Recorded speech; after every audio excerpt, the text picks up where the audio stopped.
श्री शिवाय नमस्तुभ्यं। दोस्तों, आप सभी लोग जानते हैं कि 21 अगस्त 2023 को है सावन महीने का सोमवार और यह सावन महीने के सोमवार के दिन है। सावन महीने की पंचमी तिथि और साथ में है दोस्तों नाग पंचमी। इसलिए दोस्तों यह सावन महीने का बहुत बड़ा सोमवार है और बहुत ही बड़ा यह दिन भी है। तो दोस्तों आप लोगों को इस दिन कुछ विशेष उपाय है जो कि जरूर करने चाहिए। और अगर आप लोगों के घर में भी बहुत ज्यादा दिक्कत परेशानियां चल रही है, धन की समस्या चल रही है या किसी भी प्रकार का काम रुका हुआ है, पूर्ण नहीं हो रहा है, तो इस दिन किए जाने वाले हम आपको इस वीडियो में कुछ ऐसे विशेष उपाय बताएंगे जिन उपाय को अगर आप करते हैं तो निश्चित ही भगवान भोलेनाथ माता पार्वती जी का आशीर्वाद आप ऊपर रहेगा। और बहुत सारे लोगों के मन में एक प्रश्न और होता है कि क्या इस दिन हम कोई ऐसा उपाय कर सकते हैं जिससे कि अगर हमारे घर में जो है मतलब नाग देवता बार बार प्रवेश करते हो तो ऐसा ना हो। तो दोस्तों उसके लिए भी पंडित जी ने नाग पंचमी का विशेष रूप से एक ऐसा उपाय बताया है जो कि अगर आप लोग इस दिन कर लेते हैं तो आपके घर में कभी भी नाग प्रवेश नहीं करेंगे, नाग देवता प्रवेश नहीं करेंगे। ठीक है, तो वह कौन से उपाय हैं, क्या आपको उपाय करने सावन के बड़े सोमवार के दिन पंचमी तिथि के दिन वह सारे हम आपको इस वीडियो में बताने वाले हैं। चलिए सबसे पहले उपाय के बारे में बात करते हैं।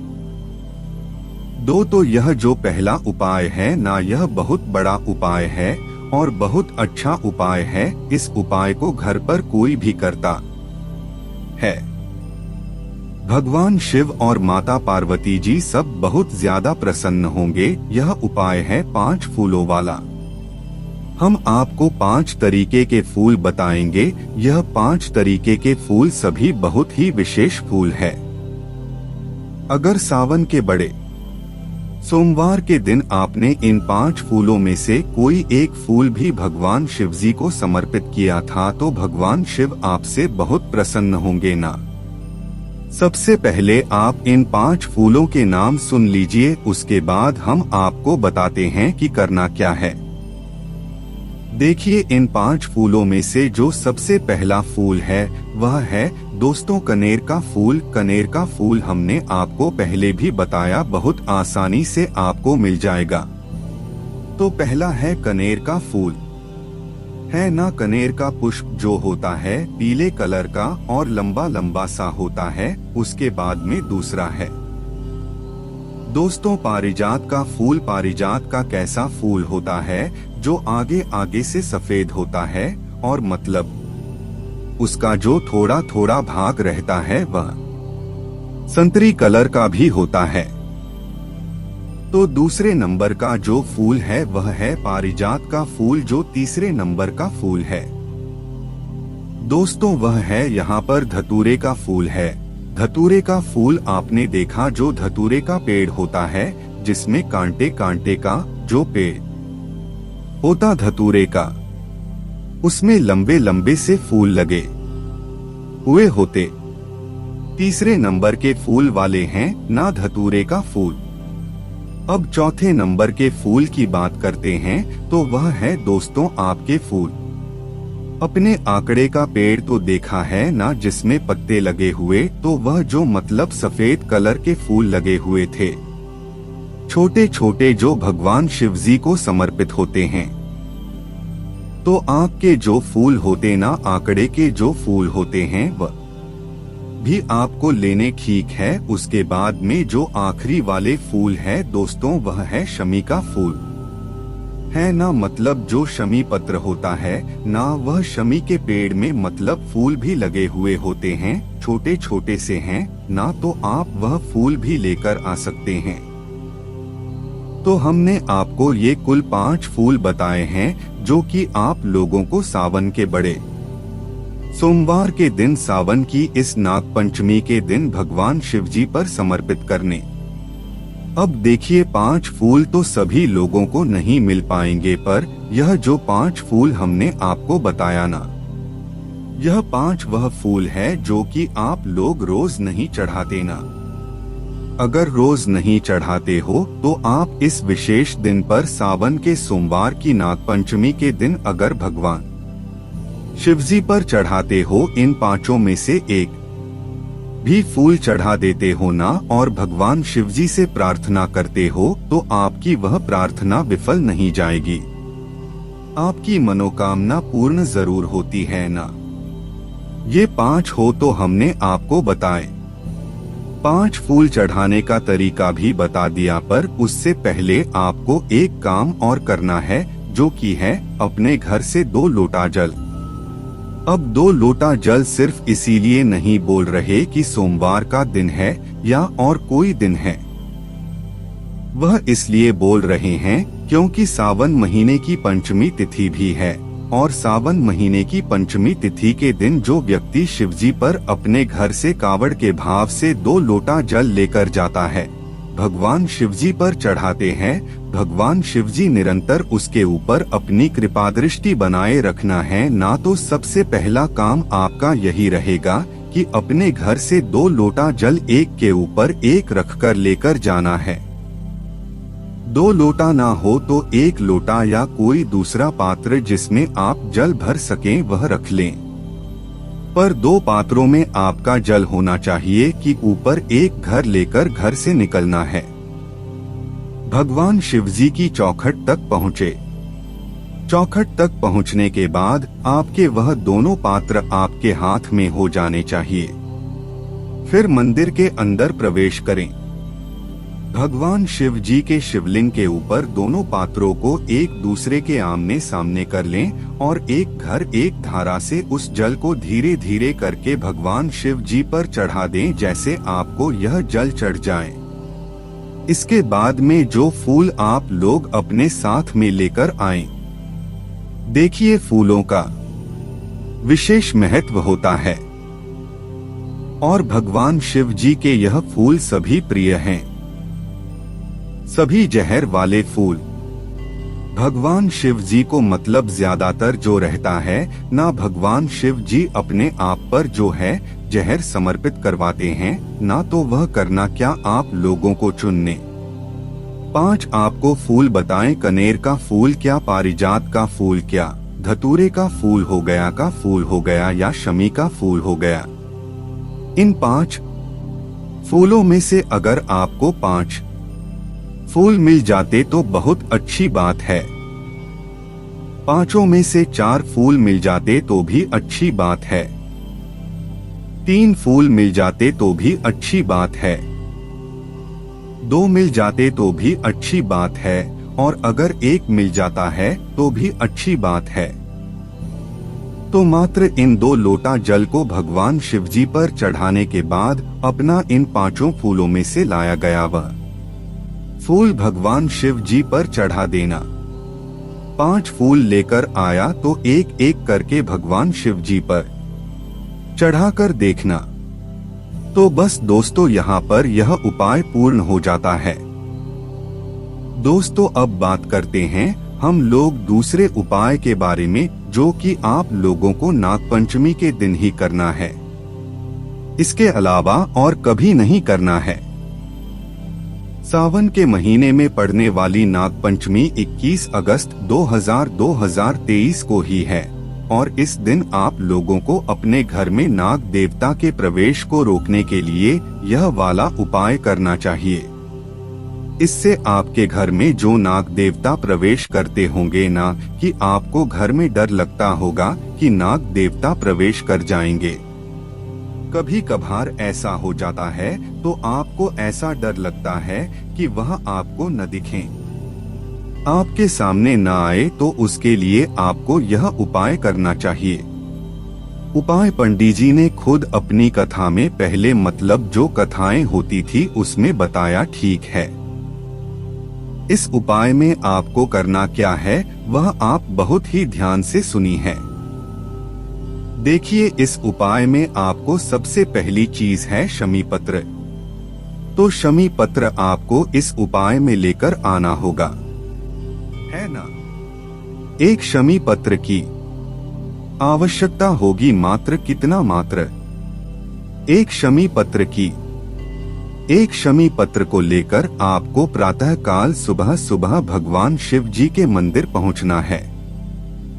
जो भी आप अपनी पूजन सामग्री लेकर जा रहे हैं वह भी लेकर जा सकते हैं ना। पहले आप भगवान शिव जी की पूजा अर्चना कर लेना। भगवान शिव जी के ऊपर जल चढ़ाना चाहते हो, जोड़ना चाहते हो, जो चढ़ाना चाहते बेलपत्र वगैरह वह चढ़ा देना। चढ़ाने के बाद उसके बाद आप यह उपाय करना क्या है, ध्यान से सुनो। उपाय भगवान शिव जी के शिवलिंग के पास में आपको आना है। अपना वह शमी पत्र निकालना है जो आप इस उपाय को करने के लिए लाए हो।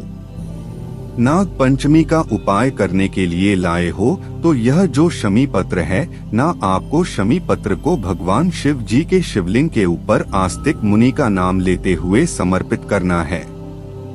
कौन से मुनि? आस्तिक मुनि, अनंत आस्तिक समझते हो आप लोग आस्तिक हैं ना, तो क्या करना है, आस्तिक मुनि का नाम लेते हुए इस एक शमी पत्र को आपको भगवान शिव जी के शिवलिंग के ऊपर समर्पित कर देना है। समर्पित आपने कर दिया।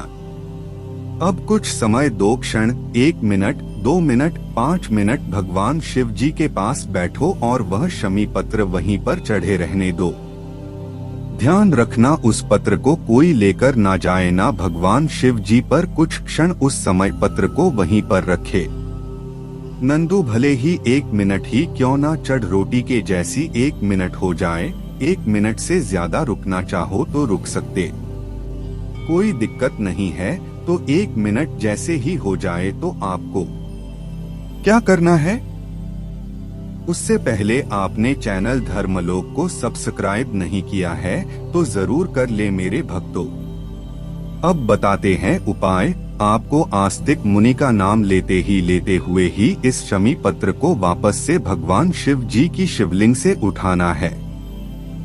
उठाकर भगवान का आशीर्वाद लेकर प्रार्थना करके अपने घर वापस जाना है। ठीक है, वापस जब आप अपने घर आ जाओगे तो अपने घर के मुख्य द्वार पर कहीं पर भी शमी पत्र को रख देना है। अब जो शमी पत्र आप लोग रखोगे ना, जब इस शमी पत्र को आप रहोगे तो शिव जी की 5 बेटियों का नाम आप लोग जरूर ले लेना। क्या नाम है? जया, विशाल, हरा, शामली, बारी, तोतली और दे। भला यह जो शमी पत्र जो आप अपने मुख्य द्वार पर रखोगे ना, तो यह 5 बेटियों का नाम आप लोग जरूर लेना, क्योंकि यही 5 बेटियां आपकी घर के द्वार पर मतलब रक्षा करेंगी। वह बेटियां हैं तो वह बेटियां आपके घर के ऊपर जो है मतलब कृपा दृष्टि बनाए रखनी ही रक्षा करेंगे और नागरिक देवता को अपने घर के अंदर प्रवेश नहीं करने देंगे। अब कहाँ पर रखना? जो आपके घर का मुख्य द्वार होगा, है ना। कहाँ पर? जो आपके घर का मेन गेट होगा, मुख्य दरोगा। अब ऐसा नहीं कि शमी पत्र को आप बिल्कुल बाहर की साइड रख दो या बिल्कुल अंदर की साइड रख दो, ऐसी कोई दिक्कत नहीं है। आप इस शमी पत्र को अपने घर के अंदर की साइड भी रख सकते हो या थोड़ा सा दीवार पर भी रख सकते हो, कोई दिक्कत नहीं है इसमें। ऐसा नहीं कि कोई बाहर की सड़क में थोड़ा अंदर होकर भी रखोगे तो चल जाएगा ठेके पर। अमूमन मुख्य गेट के थोड़े आसपास ही आप लोग शंख पत्र को रख देना। शिव जी की 5 बेटी को नाम लिखने के बाद इसके बाद में कभी भी आपके घर में नाग देवता प्रवेश नहीं करेंगे। भगवान भोलेनाथ की कृपा दृष्टि आप पर बनी रहेगी, आपको दिखाई नहीं देंगे। इस बात का जो है आप लोग ध्यान रखिएगा। ठीक है, तो यह वह है जो कि आपको सिर्फ और सिर्फ नागपंचमी के दिन करना है, जिससे कि आपके घर में आपको नाग देवता नहीं दिखेंगे। अब बात करते हैं दोस्तों अगले उपाय के बारे में, जो कि आपको सावन सोमवार की पंचमी तिथि के दिन करना है। सावन सोमवार के इस बड़े सोमवार के दिन करना है तो जो हम आपको उपाय बता रहे हैं, यह उपाय बता रहे हैं हरिओम जल का। यह हरिओम जल आपको तब हरिओम जल का उपाय आपको जब करना है जब आपके घर में बहुत ज्यादा रोग और बीमारी फैल रही हो, या किसी को गर्भ से जुड़ी हुई दिक्कत समस्या आ रही हो, गर्भ ठहर रहा हो, तो उस स्थान पर आपको यह वाला उपाय करना चाहिए।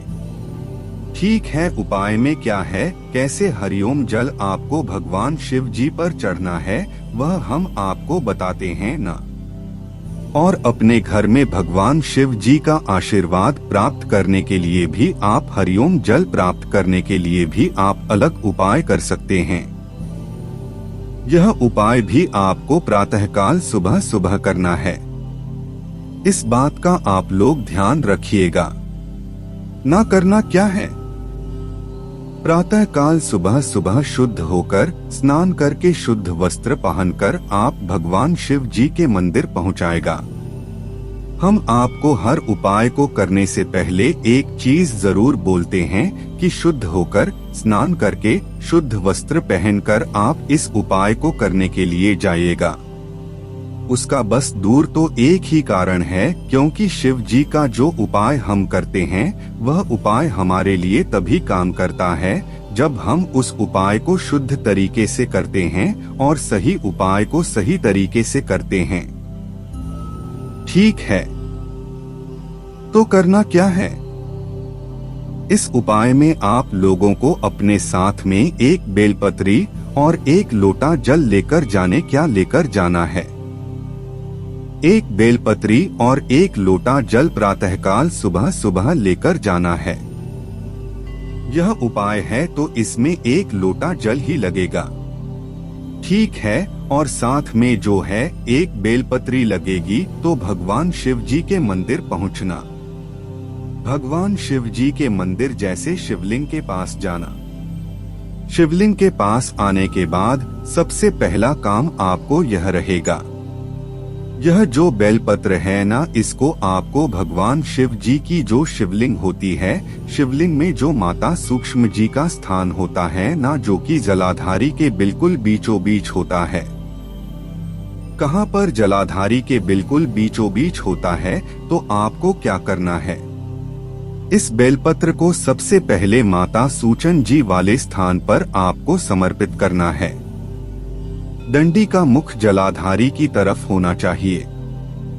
जहाँ से जल बहता वह जाता नीचे गिरता है, ठीक उस तरफ इस बेलपत्र की डंडी का मुख करके आप माता अशोक चंद्र जी वाले स्थान पर जलाधारी के बिल्कुल बीचों बीच यह बेलपत्र को समर्पित कर दीजिए। कर दी आपने, इसके बाद में आपको अगर है अपना वह एक लोटा जल निकालना है। अब यहाँ पर मेन उपाय शुरू होता है। हरिओम जल का है ना। हरिओम जल कैसे चढ़ाया जाता है, यह नाम में समझ आता है कि हे हमें इस जल से जो है उनका जो है वहाँ पर ओंकार का नाद करना। ठीक है, कैसे करोगी, हम आपको बताते हैं कि सबसे पहले जहाँ पर आपने बेलपत्र चढ़ाया था वहीं पर हल्का सा जल चढ़ा दीजिए। कितना, थोड़ा सा जल चढ़ा दिया ना। जब आप ऐसा चढ़ाए कि 4 जगह बराबर बराबर मात्रा में, मतलब 5 जगह बराबर बराबर मात्रा में जल चढ़ा सकें, इतना जल चढ़ा सकते हैं न बराबर मात्रा में। तो करना क्या, सबसे पहले आप उसी बेलपत्र पर माथा सोचने वाले स्थान पर थोड़ा सा जल समर्पित कीजिए। कर दिया। उसके बाद में आप गणेश जी वाले स्थान पर आइए, जो कि जलाधारी के राइट भाग में होगा। कहाँ पर, राइट भाग में, सीधे भाग में। तो सीधे हाथ की तरफ आप क्या करें, थोड़ा सा जल वापस समर्पित कर दें गणेश जी वाले स्थान पर। फिर आपको झरना फिर वापस माता अशोक चंद्र जी वाले स्थान पर आना है, जहाँ पर अपने बेलपत्र को समर्पित किया। फिर वहाँ पर थोड़ा जैसा अर्पित करना है। ठीक है, फिर यहाँ पर अर्पित करने में फिर आना है। पुकारते किसी वाले स्थान पर जो कि जलाधारी के लेफ्ट भाग होगा, तो लेफ्ट भाग पर आकर आपको घर में जल समर्पित कर देना है। इसी एक लोटे जल से फिर उसके बाद आखिरी में यह जल आपको सीधा लेकर जाना है भगवान शिव जी के शिवलिंग के ऊपर। है ना, शिवलिंग के ऊपर जैसी आप लोग ना हो तो जितना आपके लोटे में जल बचा हुआ पूरा एक धार से थोड़ा ऊपर करके भगवान शिव जी पर समर्पित कर दे। बस यहाँ पर ये उपाय पूर्ण हो जाता है। जो शिवलिंग पर जल चढ़ाने बाद आप भगवान शिव जी से प्रार्थना कर लीजिएगा। अपने घर में रोग और बीमारी है तो इसके लिए प्रार्थना कर लीजिएगा। कोई और मनोकामना है तो आप वह भी बोल सकते हैं। अपने घर में सुख समृद्धि के लिए भी, सुख शांति के लिए भी आप इस उपाय को कर सकते हैं। ठीक है, तो यह होता है हरिओम जल। और इस हरिओम जल से हम क्या करते हैं? भगवान शिव जी पर एक ओम का आकार आकर बनाते हैं और इसे जल को भगवान शिव जी पर चढ़ाते हैं, जिससे कि भगवान शिव से प्रसन्न होते हैं। ठीक है, तो यह था हरिओम जल का उपाय। उसके बाद में दोस्तों हम आप लोगों को एक आखिरी उपाय और बताएंगे, जो कि 3 जगह दीपक लगाने वाला है। मतलब 3 दीपक वाला यह उपाय है जो कि आप लोगों को सोमवार के दिन जरूर करना चाहिए। खुद पंडित जी ने यहाँ पर यह उपाय को बताया है। इस उपाय को करने के लिए आपको सावन की सोमवार के दिन, सावन की नागपंचमी के दिन, पंचमी तिथि के दिन शाम के समय प्रदोष काल में 6 बजे के बाद कभी भी इस उपाय को करना है। इस उपाय को करने के लिए आपको 3 आटे की दीपक तैयार करने हैं, जिनके अंदर आपको गोल बाती रखना है। गोल बाती रखने के बाद दोस्तों आपको इसके अंदर शुद्ध देसी गाय का घी डालना है। ठीक है, और इन तीनों दीपक को तैयार करके आपको निकल जाना। अपने घर से निकलने के बाद इन 3 दीपक को आपको 3 वृक्षों के नीचे लगाना है। कौन सी वृक्ष है? ये सभी भगवान शिव जी के पूजनीय ही वृक्ष हैं। तो कौन कौन से शिव हमको बताते हैं। सबसे पहला दीपक आप लोग लेकर जाओगे शाम के समय प्रदोष काल में, सोमवार, सावन के सोमवार के दिन, नागपंचमी के दिन ये जाओगे आप बेलपत्री के वृक्ष के नीचे, क्योंकि बेलपत्र के वृक्ष हैं। जब आप लोग सावन सोमवार के दिन व्रत मतलब दीपक लगाते हैं तो इससे आपके घर में धन की वृद्धि होती है, लक्ष्मी की वृद्धि होती है। तो सबसे पहला दीपक आप लोग लेकर जाओगे कहाँ पर? बड़े वाले बेलपत्र के वृक्ष के नीचे। वहाँ पर आप लोग मात्र दीपक जलाओगे और दीपक रख दोगे। आरती नहीं उतारना, दीपक जलाकर दीपक रख देना है। रख दिया, फिर दूसरा स्थान पर आओगे आप लोग। पीपल का वृक्ष तो दूसरे नंबर पर जो है, पीपल के वृक्ष नीचे आओगे। बड़ा वाला पीपल का वृक्ष, उसके नीचे आप लोग अपना दूसरा वाला दीपक लगा देना। फिर तीसरा दीपक जो आप लेकर जाओगे, ये जाओगे आंवले के वृक्ष नीचे, बड़ा वाला होलिका वृक्ष होना चाहिए, और वहाँ पर जाकर अपना तीसरा दीपक आप लोग लगा देना है। ना कि 3 दीपक आप लोग इन्हीं तीनों वृक्षों के नीचे लगाना। कोई एक वृक्ष नहीं है तो भाई आपको ढूंढना पड़ेगा, अपने घर से थोड़ी दूरी पर जाओ। तो दोस्तों सावन के सोमवार के, सावन की नागपंचमी के जितने भी उपाय थे जो कि पंडित जी ने अपने पहले की कथाओं में बताए हुए थे, वह सारे हमने आपको अच्छे से निकालकर अच्छे से समझा भी दी है। वीडियो में तो आप लोग उपाय कर सकते हैं। जरूरी नहीं है कि आपको सभी उपाय करना है। आपके लिए जो उपाय बना हुआ है या आपके लिए जो उपाय काम का है, उस उपाय को आप करें। हम मतलब इतने सारे उपाय इसलिए बताते हैं कि सभी लोगों को अलग अलग समस्याएं होती है, तो अपने अनुसार उपाय कर सकते हैं। आपको कोई भी समस्या आती है उपाय करने में, आप हमसे कमेंट करके पूछ सकते हैं। ओम नमः शिवाय। श्री शिवाय नमस्तुभ्य। हर हर महादेव।